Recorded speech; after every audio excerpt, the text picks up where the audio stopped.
우리가 살펴볼 본문은 마태, 마가, 누가, 요한 사복음서에 이 사복음서에 다 기록되어 있고 사복음서가 다 다루고 있는 내용입니다. 무슨 말인고 하니 그만큼 중요한 부분이라 이 말이겠죠.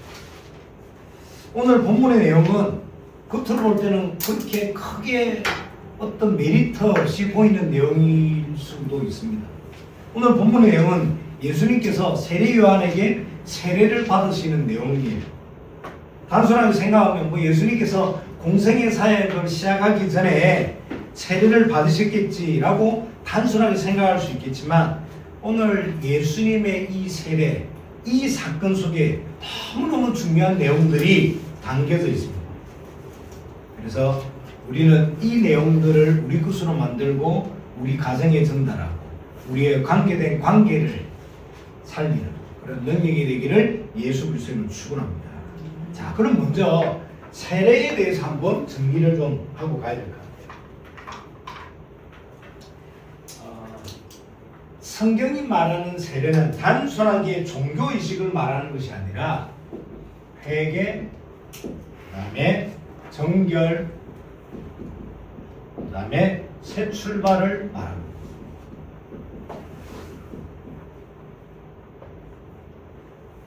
여러분들 잘 아시는 대로 구약에는 물로 자주 씻는 정결 예식이 자주 등장하잖아요. 그죠? 이것은 자신의 몸을 씻는 행위가 부정에서 정결로 전환되는, 즉 하나님 앞에 나아가기 위한 준비 과정의 종교적인 행위로 해석이 됐습니다. 다시 이야기합니다. 멍하고 있다가 상하고 집에 가시면 안 돼요. 구약에는 어떤 게 자주 등장한다고요? 정결 예식. 그 정결 예식에 의해서 몸을 자꾸 씻는 행위가 나와요. 이 내용들이 뭘 의미한다고요? 하나님 앞에 나아가기 위한 준비 과정. 그래서 종교적 행위로서 굉장히 중요한 의미를 가지는 것이 정결 예식, 즉 몸을 씻는 거예요.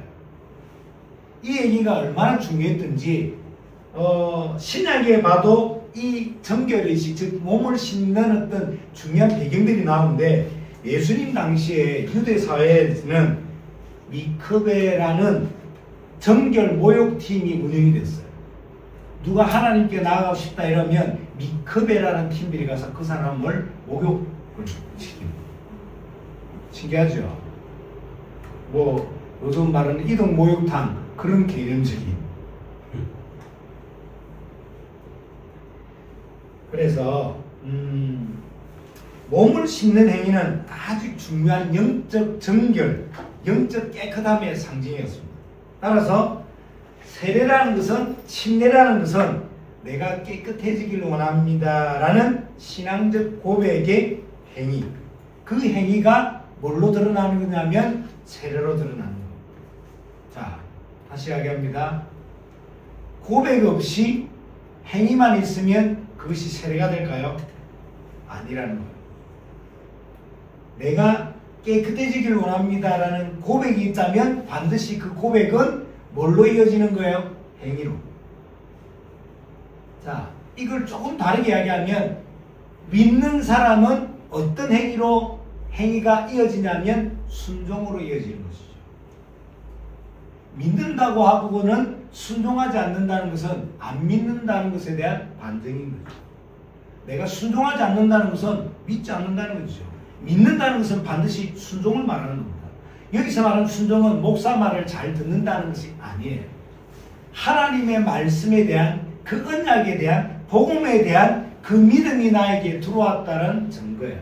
그 증거로 나의 삶에 이루어지는 행위가 순종. 자, 다시 이야기합니다. 세례라는 것은 단순하게 물뿌림 받는, 물에 들어갔다 나오는 어떤 종교적인 행위가 아니라 내가 깨끗해지기를 원합니다라는 고백, 그 고백에 의하여 내 삶의 행동으로 이어지는 행위가 세례다.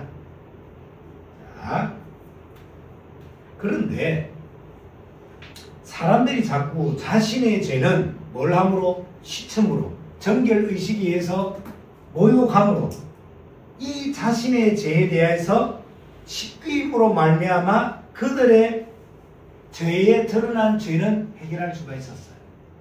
그런데 여전히 그들의 삶은 죄와 죄의 습성 가운데 묶여 있는 거예요. 왜 그럴까요? 내가 어떤 걸 잘못했으면 그 잘못에 대한 회계적인 개념으로 몸을 씻거나 아니면 제사장에게 찾아가서 그 죄에 합당한 예물을 드림으로 죄를 없애는 그 행위를 할 수 있었어요. 그런데 여전히 그 행위를 하고 나서도 돌아서면 똑같은 죄를 반복하고 똑같은 죄를 또 짓는, 왜 그럴까요? 죄의 행위는 정결의식에 의해서 정리가 되지만 죄를 지을 수밖에 없는 영적인 상태는 해결이 안 되었기 때문에 소론이 중요합니다, 여러분들. 그래서 자꾸 몸을 씻는 행위, 그래서 자꾸 예루살렘 성전에 가서 짐승을 피를 뿌리는 어떤 행위, 그것도 필요한 거지만 언제까지 계속 몸만 씻고 있겠냐? 언제까지 계속 비둘기를 바치고 양을 바치고 소만 바치고 있겠냐? 하나님 앞에 제대로 회개를 해라. 정결의식에만 매이지 말고 삶의 근간을 바꿔라. 이 부분을 가지고 오늘 설교를 잘 새겨들으셔야 됩니다. 그래서 회개는 단순하게 자신의 죄를 입술로 엎조려내는 것이 회개가 아니라 삶을 되돌이켜내는 것. 우리가 지난주 살펴본 대로 회개를 하려면 반드시 전조, 반드시 있어야 될 배경이 있어야 되죠. 그게 뭐라고 했다고요? 자신을 봐야 되잖아. 자신의 상태를 깨달아야 되잖아. 자신의 상태를 알아야 자신의 상태를 무엇에 비춰보는 거예요? 말씀에 비춰보는 거예요. 말씀에 정확하게 비춰봐야 자신의 상태를 정확하게 알 수가 있고, 내가 하나님 말씀 앞에 바르게 섰을 때 성령의 조명함에 의해서 나의 죄가 드러나는 것이죠. 그래야 나의 삶이 치유가 되는 거 아닙니까? 그래서 말씀을 근거로 나의 삶을 되돌이키는데 어디로 되돌이킨다고요? 하나님께로 되돌이키는, 이 세 가지를 보고 회개라고 지난주에 말씀을 드렸습니다. 세례는 회개를 원하는 사람이, 회개하는 사람이 공개적으로 하나님 앞과 사람 앞에 자신의 삶을 되돌릴 것을 증가하고 증명하는 그 행위가 바로 세례다. 이런 내용과 이런 고백과 이런 결단이 없이 머리에 물을 붓는다고 해서 세례를 받았다고 말하는 것이 수 있을까요? 자, 다시 세례를 정리하면 세례를 베푸는 방식은 두 가지잖아요. 어떤 방식이죠? 세례를 베푸는 방식은 온몸을 물 안에 들어갔다 나오는 침례,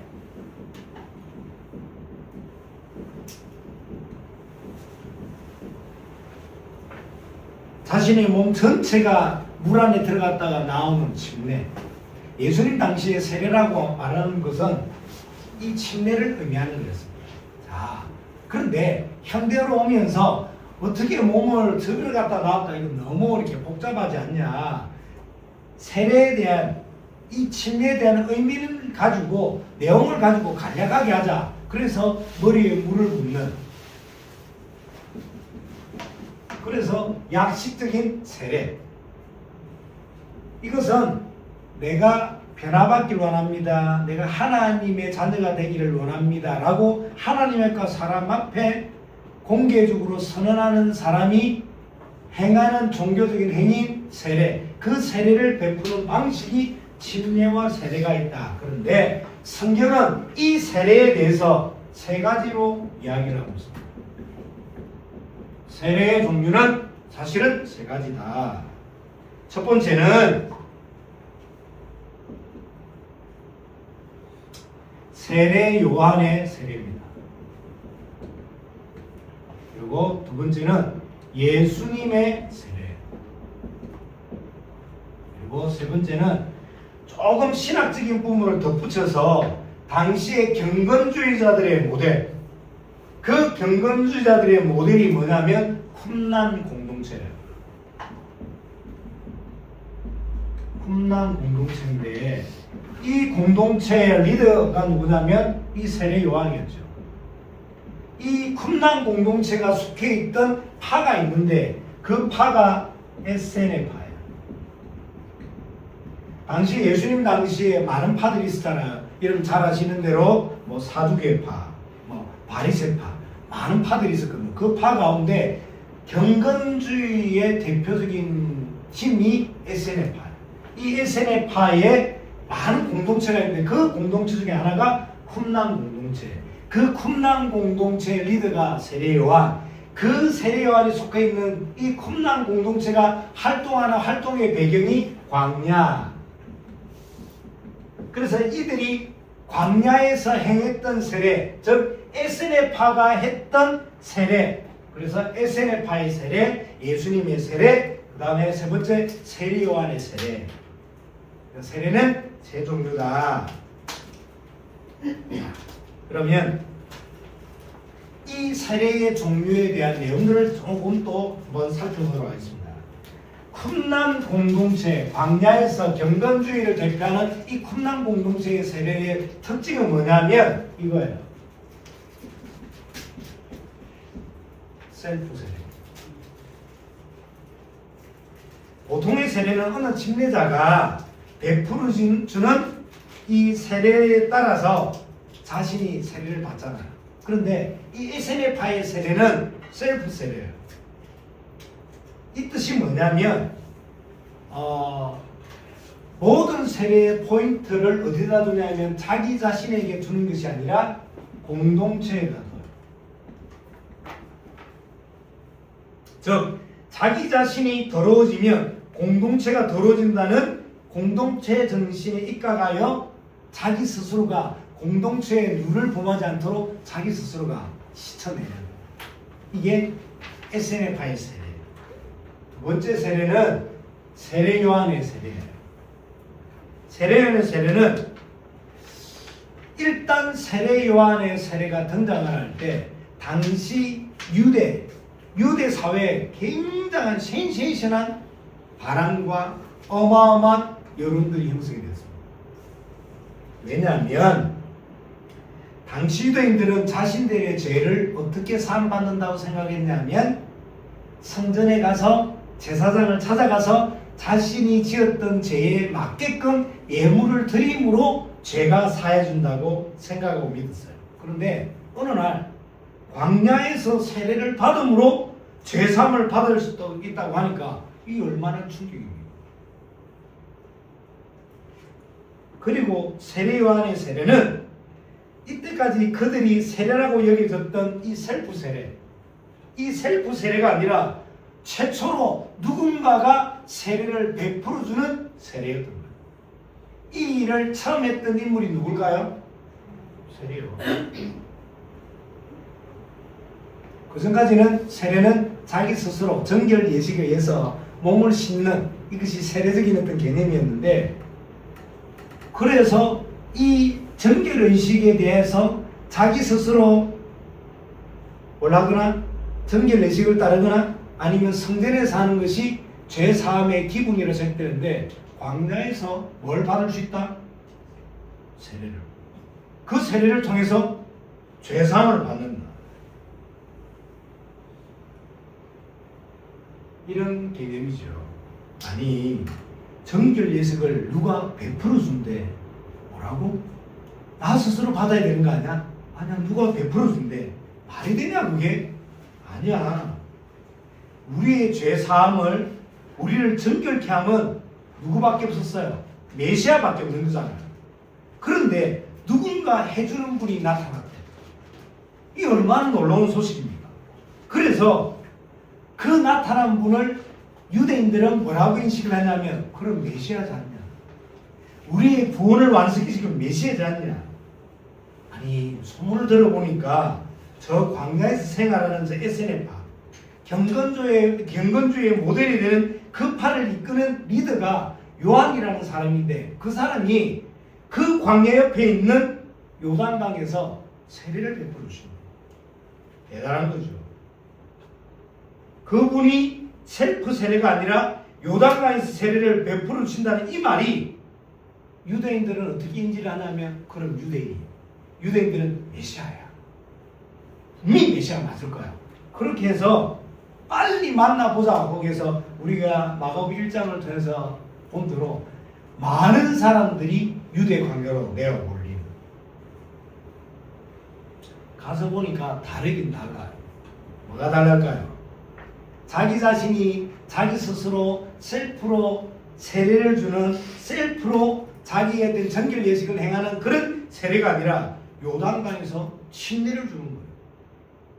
그리고 요한이 주장하는 내용이 꽤 충격적이었습니다.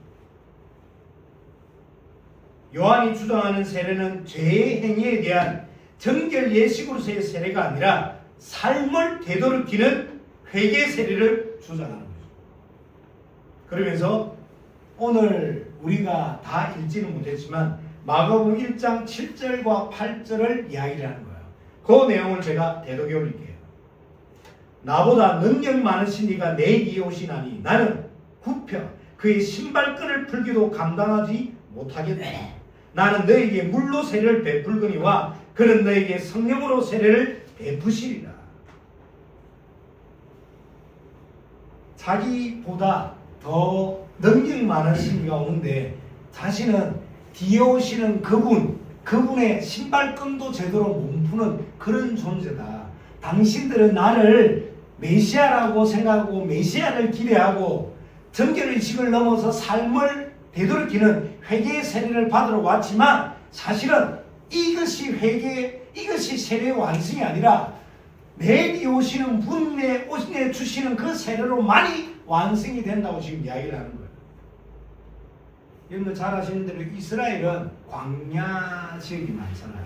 그래서 밖을 나갔다 들어오면 이스라엘 사람들이 신는 신발이 지금처럼 앞 위가 다 막힌 신발이 아니라 샌들 같은 거란 말이에요. 그래서 밖에 나갔다 들어오면 발이 더러워져요. 그래서 어느 집에 들어가기 위해서는 꼭 반드시 그 집 입구에서 뭘 하냐면 정결 예식에 의해서 손과 발을 씻어요. 그러면 집 입구에서 이렇게 이야기합니다. 거기 조례안 나오거라 이러면 조례안이라는 종이 막 달려나가요. 나가서 자기 집에 들어오는 손님의 손과 발을 씻어줘요. 자, 제가 농담삼아 이렇게 이야기했지만 이 문화가 이스라엘에 그대로 전해 내려와 있는데 내가 어느 집을 들어갈 때 부르면 그 안에서 종이 나와서 그 집에 들어가는 나의 손과 발을 씻어요. 네, 마중 나와서 손과 발을 씻는 이 종은 그 집안의 종들 가운데 가장 낮은 서열의 종. 어느 종은 물을 길는 종, 어느 종은 마루를 닦는 종, 어느 종은 부엌에만 있는 종. 그런데 그 종들 가운데 가장 서열이 낮은 종, 그 종이 나와서 사람들의 발과 손을 씻는 거예요. 그래서 이 종을 보고 뭐라 그러냐면 세종로라고 해요. 여러분들 손과 발을 씻는다고 할 때 성경에 대표되는 사건이 하나 있죠. 그 사건이 뭐냐면 예수님이 12제자들의 뭐를 시켜요? 발을 시켜요. 이건 뭘 말합니까? 예수님은 섬기기 위해서 오신 분임을 나타내는 거예요. 뭘로? 자기의 삶으로. 그러면 예수님도 신앙의 모든 출발선은 어디로? 섬김으로. 나는 신앙의 색깔과 신앙의 출발점을 뭘로 가지고 있습니까? 어떤 최고의 것으로? 성공의 것으로? 아니면 성공하는 것으로? 십자가는 내가 성공을 위한 도구가 아니라 섬기기 위한 도구입니다. 자, 다시 본론으로 들어가서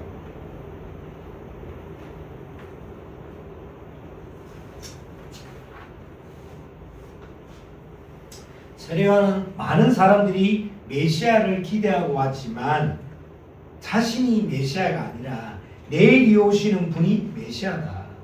나는 그의 손발을 씻는 세종로의 역할도 못하는 그런 존재다. 나는 그저 어떤 존재다? 광야에서 외치는 소리에 불과하다. 그게 우리가 살펴봤던 마가복음 1장 2절, 3절, 4절에 대한 내용이에요.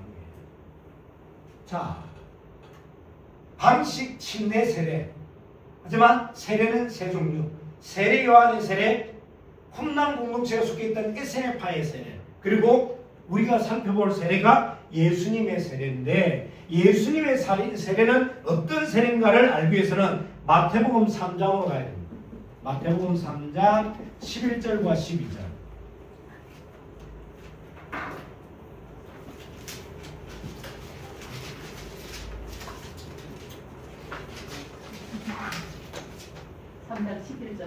네. 11절 12절 두 절을 합독합니다. 시작. 나는 너희로 회개하게 하기 위하여 물로 세례를 베풀거니와 내 뒤에 오시는 이는 나보다 능력이 많으시니 나는 그의 신을 들기도 감당하지 못하겠노라. 그는 성령과 불로 너희에게 세례를 베풀 것이요 손에 키를 들고 자기의 타작마당을 정하게 하사 알고 모아 곳간에 들이고 죽정이는 꺼지지 않는 불에 태우십니다. 마태복음 3장 11절 12절에 언급하는 예수님의 세례 두 단어가 나왔어요. 뭐요? 성령과 뭐? 물. 성령은 뭘 말합니까? 성령은 징계가 아니라 살리는, 도우는. 성령은 살리는 하나님의 역사를 말하잖아요. 그럼 불은 뭘 말할까요? 심판을 말합니다. 성령은 구원이라면 불은 징계, 즉 하나님의 심판을 말합니다. 예수님의 세례는 두 가지, 구원과 심판이. 자, 12절에 보니까 이런 단어가 나옵니다. 손에 키를 들고 자기의 타작마당을 정하여 알곡은 모아 곳간에 들이고 죽정이는 끄지 않는 불에 태우시리라. 뭘 말할까요? 키는 뭐죠? 곡식을 때려서 곡식의 알맹이와 껍데기를 분리시키기 위해서 쓰는 농사 도구가 키예요. 근데 이 행위를 어디서 한다고요? 타작마당에서. 타작마당에서 곡식들을 때리는 거예요. 그래서 껍데기와 알맹이를 분리시키는. 알곡은 어디? 곳간에, 즉 천국에. 껍데기는, 죽정이는 어디? 불에 태우는, 즉 지옥. 하나님께서 말하는 세례는 뭘 말합니까? 한마디로 이야기하면 예수님을 그리스도로 구주로 영접할 때 구원이 임하고, 예수 그리스도를 구주로 영접하지 않는 자는 어디? 심판을 받는다 이 말이에요. 왜요? 죄 문제가 해결되지 않기 때문에. 천국은 죄가 없어서 천국 가는 것이 아니라, 반대로 말하면 지옥은 죄가 많아서 지옥을 가는 것이 아니라 천국은 어떻게 가게 되는 거예요? 죄 문제가 해결되었기 때문에 천국으로 가는 거예요. 지옥은 왜 지옥을 간다고요? 죄 문제를 해결받지 못했기 때문에 지옥을 가는 거예요. 다시 이야기합니다. 잘 들으셔야 돼요. 천국은 착한 사람이 가는 것이, 지옥은 나쁜 사람이 가는 것이 아니라 죄 문제를 해결하지 못한 자가 지옥을 가거나 죄 문제가 해결된 사람이 천국을 가는 거예요. 나쁜 놈인데 가보니까 천국 와 있어. 야, 너 그렇게 나쁜데 어떻게 천국 왔니? 죄 문제를 해결받았어. 지옥을 가보니까 저렇게 법 없이도 살 사람이 지옥을 가. 왜 지옥을 갔다고요? 죄 문제가 해결이 안 됐어. 죄는 분명히 이야기합니다. 하나님을 떠난 죄. 하나님을 떠나서 자기 스스로 범하는 자범죄. 이 죄가 해결이 안 됐기 때문에 어디를 못 가는 거예요? 천국을 못 가는 거예요. 이 죄 문제를 해결하는 유일한 갈림길의 이름이 예수. 그 예수님이 어떤 역할을 하셨어요? 그리스도의 역할을 하셨는데, 그 그리스도 대신 예수님을 내가 믿음으로 어떤 세례? 구원의 세례. 그 예수 그리스도를 믿지 않음으로 어떤 세례? 심판의 세례를 받는다 이 말이에요.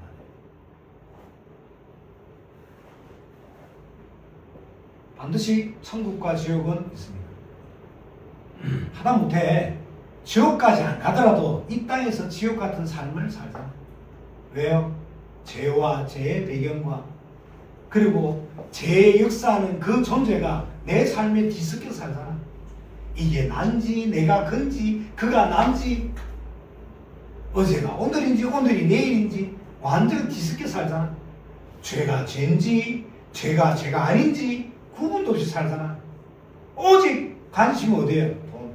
오직 관심은 성공. 오직 관심은 남에게 인정받는 거.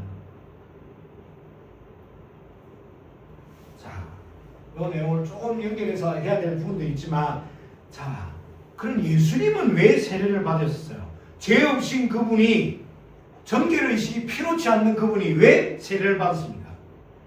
하나님이신 그분이 자기의 삶을 되돌릴 수 있는 그런 잘못도 없는 분이 왜 그러면 세례를 받았나? 예수님은 죄인의 자리를 들어가시기 위해서 세례를 받으셨어요. 이 말이 영적으로 굉장히 중요한 부분인데, 다음 주에 우리가 조금 살펴보겠지만, 예수님이 광야에서 뭘 받으시냐면 시험을 받으세요. 세 가지 시험을 받잖아요. 육신의 자랑, 이생의 자랑, 안목의 정욕이라는 세 가지, 인간이 가지고 있는 세 가지 죄에 대한 그 대표성의 모델로 시험을 받으러 광야에 갔어요. 그 광야에서 사단에게 시험을 받잖아요. 사단이 예수님에 대해서 가장 많이 거론하는 게 뭐예요? 하나님의 위치에 서라는 거잖아요. 인간이 되지 말라는 거잖아요.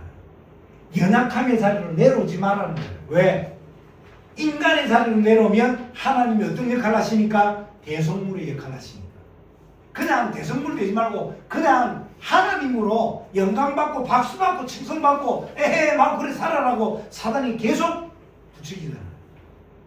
예수님은 하나님의 자리를 떠나 인간의 자리로 내려오십니다. 하나님의 창조주의 자리를 떠나 피조물의 자리로 내려오시잖아요. 그래서 뭘 하시는 거예요? 대속물의 역할을 하시잖아요. 하나님 왜 세례를 받으신다고요? 정결의식을 따라. 쿰람 공동체가 얘기했던 에세네파가 이야기했던 정결의식과 세례 요한이 이야기했던 삶을 되돌리는 그 선상에 서주는 거예요. 대속물의 위치에 가져야 대속물의 역할을 감당할 거예요.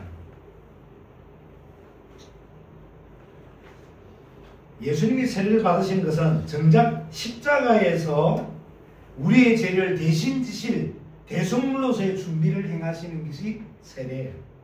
예수님의 세례는 예수님 자신이 메시아로서 공식적인 사역을 시작함에 대한 선포의 출발입니다.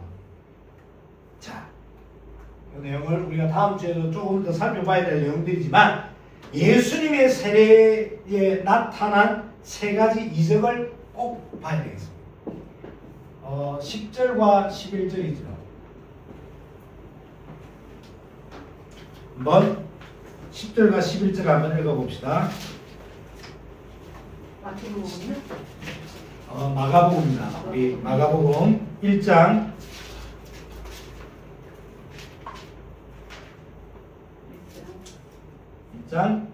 10절과 11절 시작. 곧 물에서 올라오실새 하늘이 갈라짐과 성령이 비둘기같이 자기에게 내려오심을 보시더니 하늘로부터 소리가 나기를 너는 내 사랑하는 아들이다. 내가 너를 기뻐하노라 하십니다. 자, 세 가지 이적. 뭐야? 하늘이 뭐하고? 갈라지고. 두 번째는 뭐죠? 성령이 뭐? 비둘기같이. 세 번째는 뭡니까? 하늘에서 뭐가? 자, 이 세 가지가 갖는 의미 굉장히 중요한데, 하늘이 갈라졌다는 것은 구름이 그치고 땅과 하늘이 관통되는 형상을 이야기하는 것이 아닙니다. 하늘이 갈라졌다는 것은 하나님과 인간 사이에 딱 막혀있던 어떤 장막이 뚫렸다는 것을 의미하는 거예요. 성경적인 표현으로 다시 이야기하면 갈라졌다의 헬라어는 스키조메누스라는 단어인데 굉장히 중요한 단어예요. 스키조메누스는 열렸다가 아니라 막혔던 것이 터질 듯이 갈라졌다라는 뜻이에요. 이 단어가 나중에 한 번 더 등장하는데 그게 언제냐면 두꺼운 천이 위에서부터 갈라졌다는 뜻으로도 나옵니다. 자, 이 구절을 현대적인 단어로 다시 설명하면 하나님과 인간 사이에 장벽이 터질 듯이 갈라졌다는 뜻으로 풀이할 수 있습니다. 자, 집중하세요. 10분 안에 마무리를 할 건데 이 사건은 단순하게 길을 내심이라는 의미도 있겠지만 이것은 오늘 설교 제목대로 단순하게 개방을 시켰다는 것이 아니라 강력한 하나님의 개입을 의미합니다. 왜냐하면 하나님께서는 우리와 상의하지도 않으시고 일방적으로 개입하셨어요. 왜냐하면 하나님의 그 일방적인 개입이 아니고는 죄에 대한 배경, 운명 사주팔자로 대변되는 우리의 상태를 해결할 수 없기 때문입니다. 여러분 요즘 이제 핫하게 떠오르고 있는 운명전쟁 49라는 프로그램을 아십니까? 그곳에 출연하는 사람들을 보면 타로를 통해서 사람들의 운명을 점쳐주는 사람, 또 사주와 명리학을 통해서 그 사람의 인생을 풀어주는 철학자, 구설 전문으로 하는 무당, 또 한쪽에서는 자신을 하나님을 믿는 크리스찬이라고 소개를 하는데 사람의 이름을 가지고 자기가 믿는 하나님께 아뢰일 때 그 하나님이 그 사람의 운명을 바꿔준다는, 이걸 한다는 사람. 이 사람은 하나님을 진짜 믿는 사람일까 아닐까요? 어제 저희 딸이 물어보더라고요. 아버지, 그 사람은 하나님을 믿는 사람이고 하나님을 신실하게 믿는다고 이야기를 하는 사람인데요. 간단히 하겠습니다. 그가 말하는 하나님과 우리가 믿는 하나님은 다른 하나님이야. 명칭만 하나님이지. 이런 사람들이 모여서 미션을 하는데 어떤 미션을 하냐면 죽은 사람의 운명을 점치고 평가하는 미션을 해요. 이런 사람이 몇 명이 모이냐면 49명. 그래서 운명전쟁 49라는 프로그램. 저는 거두절미하고 이런 프로를 만들 수 있는 토양이 구성됐다는 것에 대해서 충격이에요. 언제부턴가 귀신 들린 자가, 언제부턴가 귀신과 동행하는 자가, 언제부턴가 귀신을 신주로 모시는 자가 나와서 프로그램의 주인공이 되어도 되는, 그곳에는 연예인이 나와요. 연예인인데 귀신을 받았어요. 우리가 잘 아는 연예인들입니다. 또 MZ세대 정말 날씬하고 이쁘더라고요. 야, 그래 이쁘고 날씬한 사람이 무당이야? 그리고 등장부터 가방이 에르메스 들고 나와요. 한 달에 1억씩 벌더라고요. 이런 사람이 등장해요.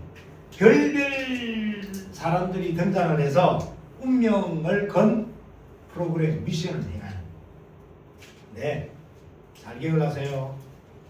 사람들이 너무너무 영적 세계에 대한 무서움을 몰라요.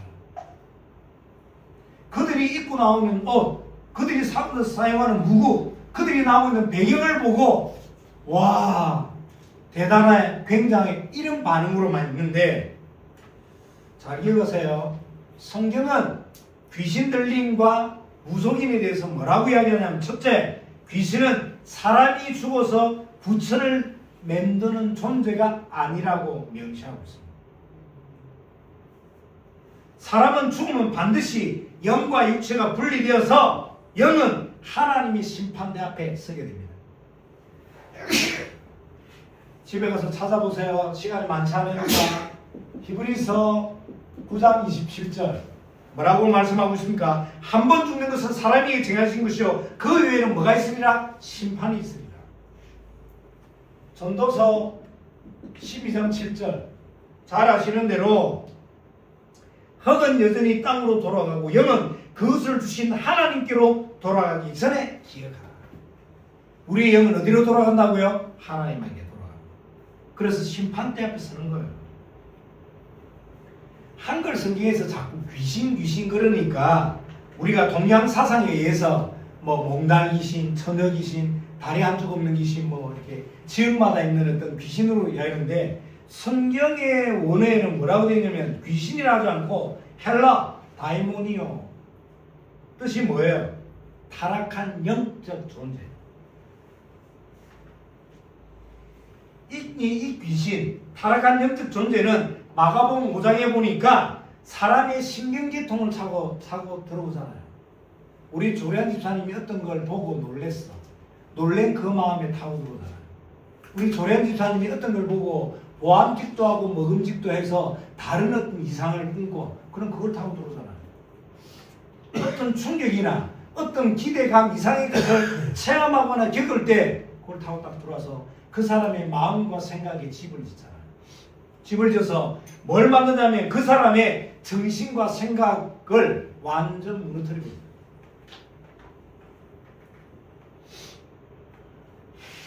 이 귀신은 그 사람의 정신과 생각 속에 집을 짓고 그 사람의 의식을 장악한다고 성경은 밝히고 있습니다. 그래서 에베소서 6장 12절에 보니까 하늘에 있는 악의 영들이라고 분명히 명시하고 있습니다. 그러면 목사님, 우리가 책이나 이웃들에게나 또 여러 가지 문화적인 걸 볼 때 무당들이 죽었던 할아버지나 할머니나 죽었던 어떤 아이들을 신접해서 그들이 하는 이야기와 그들이 하는 것들을 대화를 하잖아요. 맞을까요? 틀릴까요? 여러분들? 귀신은 내가 불신자 시절부터 나를 따라다녀요. 그래서 내가 뭘 생각하고 뭘 잘못을 했고 어떤 인생을 살았는가 다 알고 그 사람이 죽어 지옥 가면 그 사람이 가졌던 내용을 그대로 무당에게 알려줘요. 귀신에게. 그래서 신접한 것 같지만 사실은 신접이 아니라 다 속이는 거예요. 할아버지 흉내, 할머니 흉내, 죽었던 아이들이 흉내 왜 못 냅니까? 당연히 그 사람 인생과 과거를 다 아는데. 신명기 18장 10절부터 12절에 보니까 뭐라고 말씀하시냐면 신접한 자나 박수를 믿지 말라. 이런 일을 행하는 데는 여호와께서 가증히 여기십니다. 우린 자꾸 사상적으로 문화적으로 불교에 있다 보니까 불교의 사상의 윤회사상, 그 윤회사상에 의해서 자꾸 어떻게 하냐면 다시 태어난다고 믿고 있어요. 성불하면 다시 태어나는. 아닙니다. 만일 그들의 주장대로 죽은 귀신이 우리의 조상이라면, 아니 자식이 제사상을 차렸는데 색깔을 바꿔내고, 아니 자식이 제사상을 차렸는데 회사가 늦어서 오는 길이 막혀서 30분 늦게 제사를 시작한다고 해서 요런 괘씸한 후손들을 만나 요거 그래서 징벌할 거야. 그렇게 하는 조상이다. 말이 안 되잖아.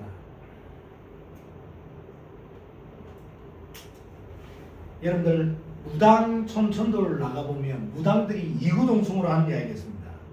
자신이 섬기는 성령, 자신이 섬기는 뭐 장군, 자신이 섬기는 할배 이렇게. 이 귀신들은, 그들이 섬기는 할배든 이 귀신들은 무당을 파트너로 보지 않습니다. 뭘로 볼까요? 도구로 봐요. 도구. 하나님은 우리를 도구로 여길까요? 아니면 동행한 존재로 여길까요? 아니에요. 자녀로 여기죠.